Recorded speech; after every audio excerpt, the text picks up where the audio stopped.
Howdy! Let's begin with our second video. And as I said before, these slides were developed by the textbook authors. They remain their intellectual property, and I have permission to use the slides. And as you will see in this lecture, I've added to some of the slides. Let's get started with the second video for Chapter 1. We left off with definitions. As I said in our introduction to the course, you are going to want to commit definitions to memory, short definitions right out of your textbook. This lecture is going to be based on historical security incidents. So we're going to talk about trends and what's evolved. And the reason we're going to talk about this is, first of all, for you to know the historical perspective, but second of all, so you can see the evolution and possibly predict where things are going. There's two ways to use a computer or a network. One is to target the computer itself, so plant malware, plant ransomware, something. Or second of all, to use the computer as a mechanism to help perpetrate the fraud. Computer crime has been around, identity theft has been around. What has accelerated its growth is the pervasiveness of more laptops, smartphones, bring your own devices. So it started in the early 1980s. It got going in the 90s. And I'm not going to go through all the historical security incidents because, frankly, I don't really care so much about specifics of each one other than the trend. I've highlighted in red some things, though, I want you to know. The good old days was the Morris worm that infected machines. Basically, you could think brought down the internet or certainly caused a severe impact. Then there's a guy named Kevin Mitnick, who I enjoy reading about, who invented the term social engineering. Some of the things that he did. He has since, after spending 5 years in federal prison, much of it in isolation, has turned to consulting and less about criminal activity. The Melissa virus, another virus that was spread to cause disruption of services or operations. Here's why I have the next ones, Stuxnet, Deku, and Flame, which are somehow related, and how they are is not that important unless you're very interested in it. Stuxnet is a significant point in malware history. Stuxnet targeted critical infrastructure. It was extremely complex. It was called an ATP, Advanced Persistent Threat, a very structured threat using the terminology of the textbook. It required, according to some estimates, 25 to 30 PhD levels programmers, and it attacked what was considered to be very safe, and we'll talk about this later. It morphed into some others, but Stuxnet is one that you want to know about. ch01 was an attack against Aramco, which is the largest corporation in the world, owned by Saudi Arabia. Aramco is their government-owned oil and gas company. ch01 is in red because even 6 years later, it is the largest attack on a commercial entity. These have led, we think about classifications of data breaches. We're all familiar with identity theft, financial theft. This has grown now into nation-state hacking, ransomware, such as WannaCry, as variants have been the last couple of years on ransomware. And what you should be concerned about now is what the current incidents are. So here's a current security incident. This is a slide that I've added to Dr. Conklin's. And Meltdown Inspector. They were vulnerabilities, weaknesses in the asset. They allowed for viewing memory, which is normally unauthorized access. Remember what I said in a previous lecture. It's all about access control.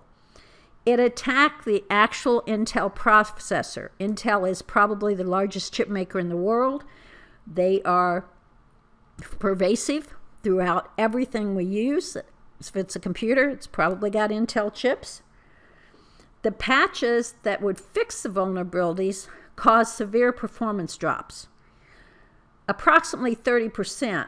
Now, when you think about this, if I'm using a computer and my performance drops 30%, however that gets translated into all the processors themselves and the complexity of the system, that's an inconvenience.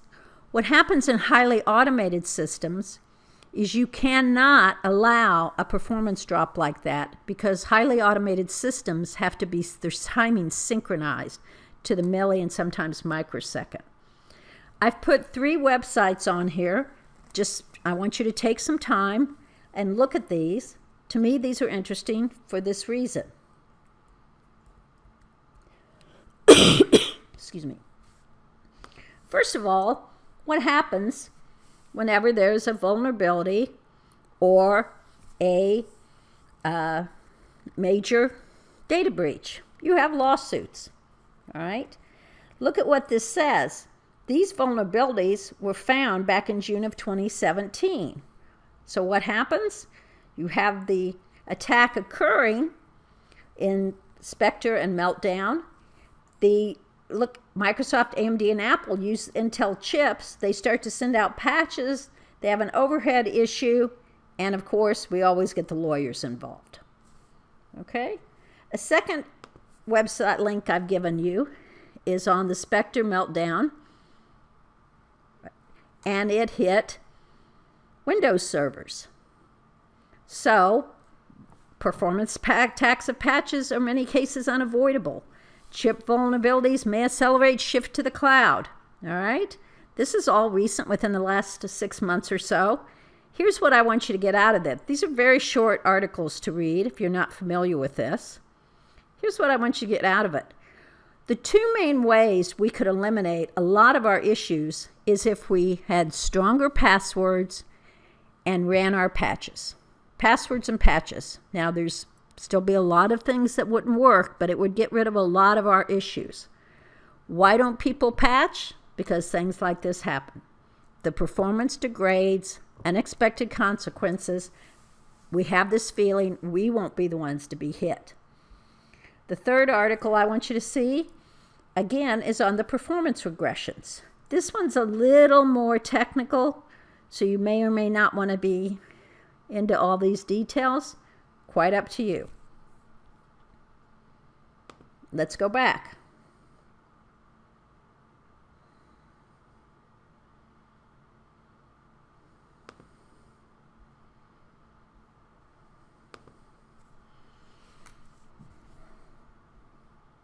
In our current threat environment, more and more it's financially motivated and nation-state attacks. Nation-state attacks means attack by a country. So you can deny use of your computer system. A big one is theft of intellectual property, or PII, personally identifying information, and we see the rise of ransomware. So I've locked up your drive. If you want access to your data, pay me in Bitcoin, and you got a 50% chance that I'm going to come through and release the ransomware and give you access to your data. When we talk about threats, we talk about external and internal threats, the sophistication of the attacks, and whether they're highly structured or unstructured. Definitions we had the first lecture. The lowest level is called viruses and worms. And as I said, if you run antivirus software and system patching, you can eliminate the largest portion of this threat. Viruses and worms are called non-discriminating threats, which means they're going to attack whatever they hit. Another big threat is intruders. And I like this. It doesn't live up to Hollywood hype. We always have this stereotype of a hacker being young with a hoodie and certain characteristics. However, most hackers I've known have been people you would pass in a crowd and not even be able to recognize. They can be different ages, different shapes, different sizes, right? Basically, what is hacking applies to the act of exceeding one's authority in a system. Hackers are extremely patient. If you're going to have something like an advanced persistent threat or a highly structured threat, it's going to take time. You're going to have to find vulnerabilities. You're going to have to figure out how to exploit vulnerabilities. You're going to figure out how to design an attack. A small group of attackers, or the unstructured threats, are what I alluded to in the last last lecture, and called basically smash and grab. It's like somebody that comes in, sees a short period of time, small number of individuals, doesn't have much money, and they don't collude with insiders. They just go in and try to take.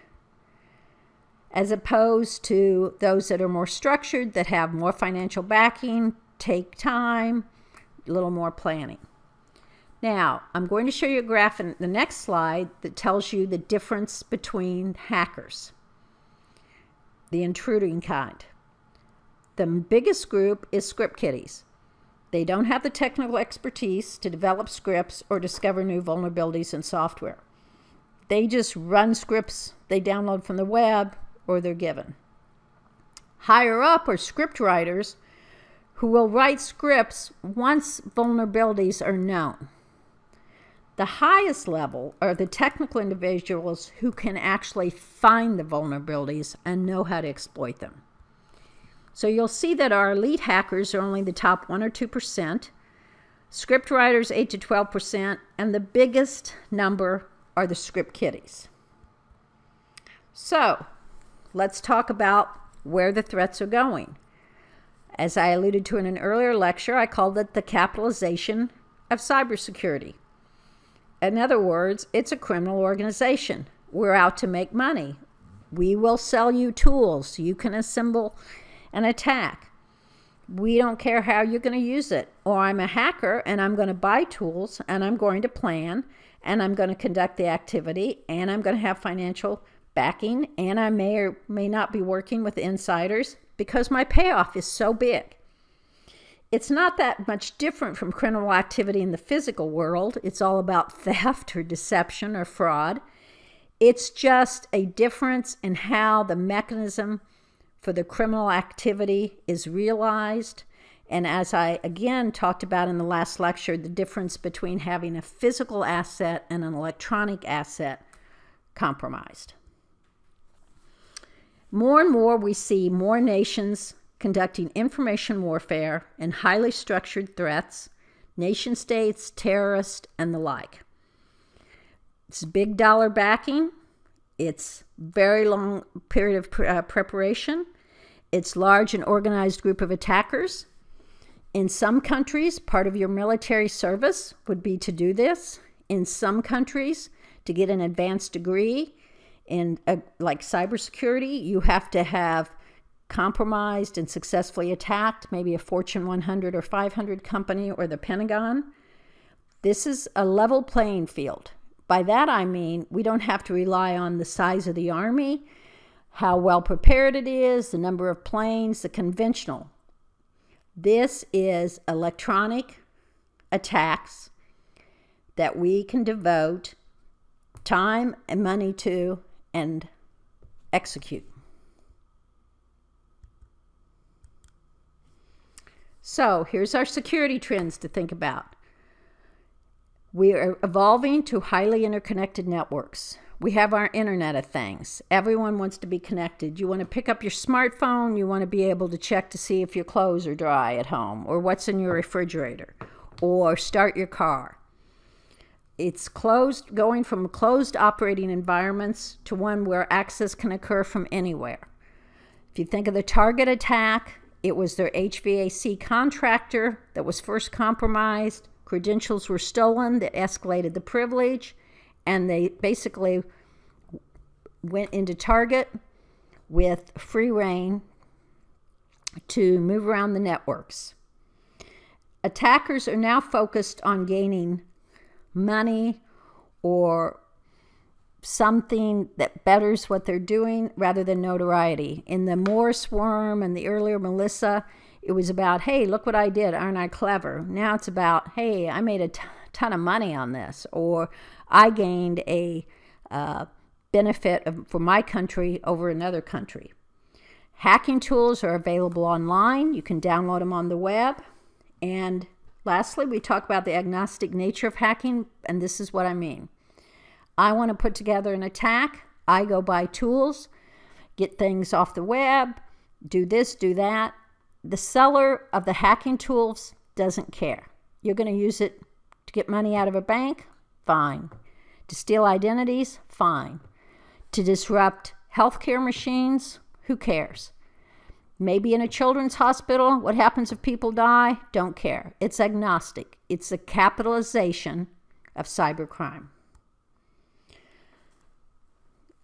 We talked earlier about when networks were mainframes and were protected physically and you had to have access. This has evolved over the last 30 years.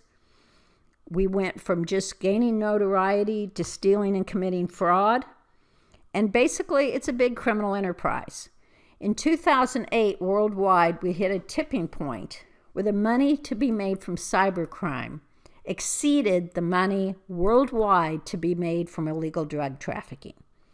Now think about this. Quite frankly, if I were a drug trafficker in Mexico, and I'm not, I'd be tempted to cash out and go into hacking. It's less violent. You don't hear about hackers shooting each other up, right? Now think about that statistic. In 2008, the money to be made from the criminal enterprise of identity theft and fraud perpetrated by computer exceeded that of illegal drug trafficking.